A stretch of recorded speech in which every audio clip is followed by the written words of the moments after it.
Welcome to the 12-step YouTube creator checklist. This is your YouTube 101.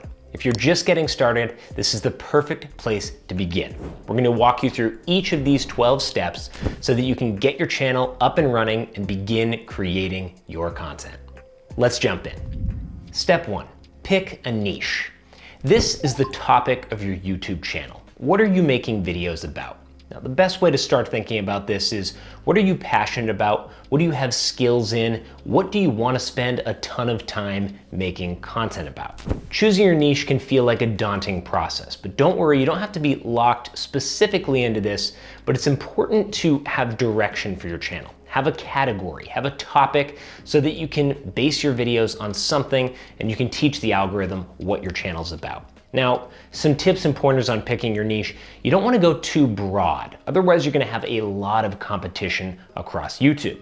So for example, let's say you're into guitars and you enjoy playing guitar. You could hone in a little bit deeper on this by talking about specific types of guitars. Or maybe you like to build guitars and you could have a channel about specifically building guitars and playing them. So think of your broader topic that you're passionate about and then narrow in a little bit deeper and deeper so you can have a very specific niche for your channel. It can also be helpful to do a little bit of research. Check out what other channels are doing. See what other niches there are. Are there gaming channels that have very specific niches about specific games or types of games? Are there book YouTube channels about specific types of books? See what other people are doing and get a sense of how they've developed their niche for their specific videos in their specific channel. So that's step 1, determine the niche for your channel.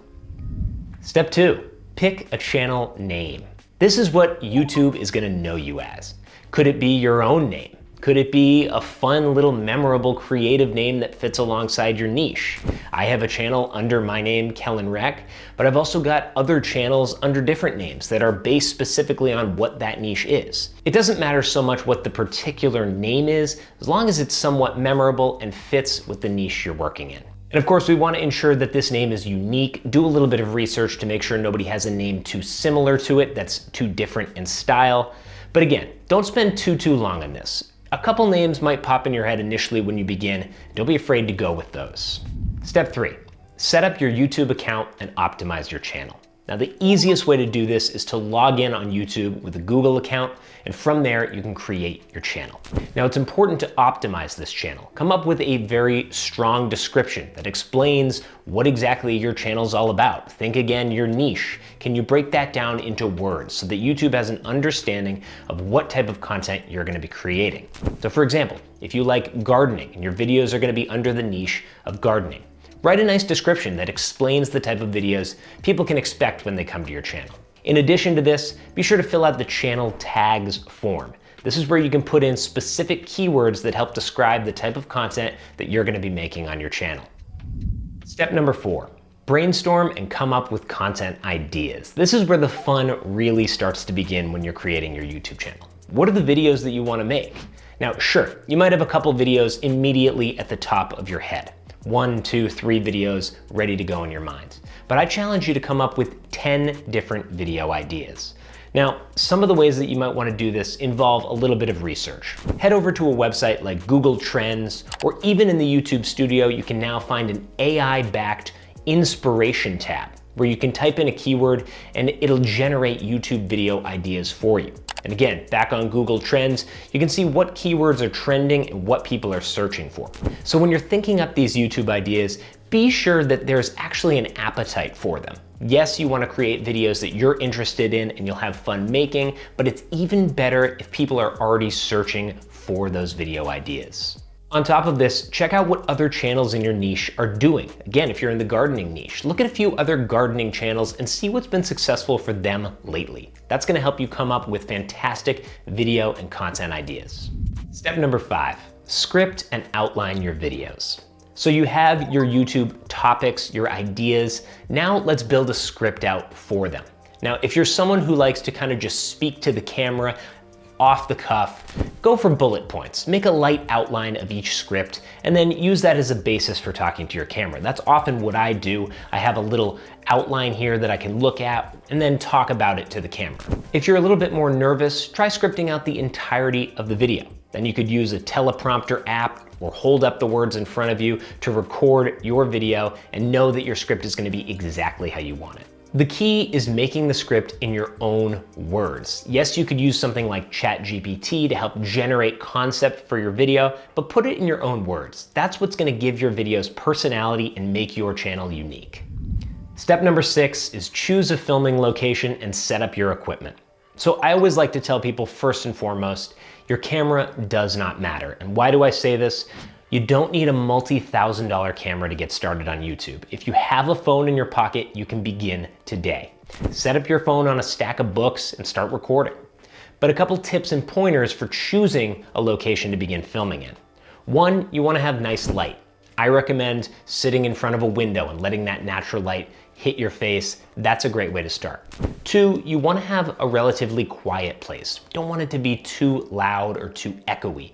A room with furniture or rugs will help cut down that echo and can act as a really fantastic spot to start recording. And once you've chosen your location and you have your camera rolling and your microphones turned on, you can begin. Step number 7, record your video. Start recording and speak naturally to the camera as you go through your script and through your outline. Speak naturally is the key word here. Act as though you're talking to a friend. Pretend a friend is behind the camera and you're explaining to them whatever it is you're talking about in the video. If you really want to take this to the next level, call a friend, put them on speaker, and have it sitting there while you're recording the video. This is a great tip to keep you loose when you're talking to the camera. Now, one key is that you don't stop for mistakes. Just record it all in one take, and then you can go back when you're editing and cut out all the mistakes, cut out all the fluff. This will save you so much time. Another tip down the road is that you can batch record. Once you have your camera set up, go ahead and record 3, 4, even 5 videos, as many as you can. This will save you so much time down the road worrying about having to set up your entire, studio setting multiple times for each video. Go ahead and record multiple videos in one setup. Step number 8, edit your video. You've recorded your video, and now it's time to take it to the computer and begin to edit. You can use so many different softwares for this, things like iMovie, Clipchamp, Filmora Wondershare. You could use CapCut, or options like Premiere Pro or DaVinci Resolve. There's so many ways to edit your videos and to get exactly what you want out of your cuts.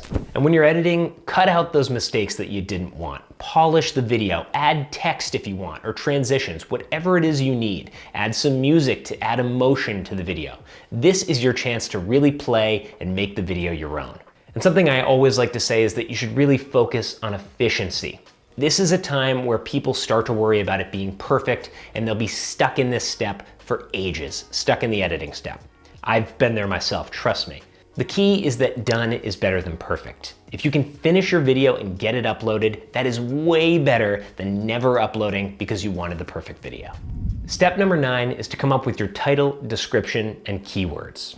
This is a super important part of the video making process. Now, you may have already come up with a title when you were coming up with topics for videos earlier on, and if you did, that's fantastic.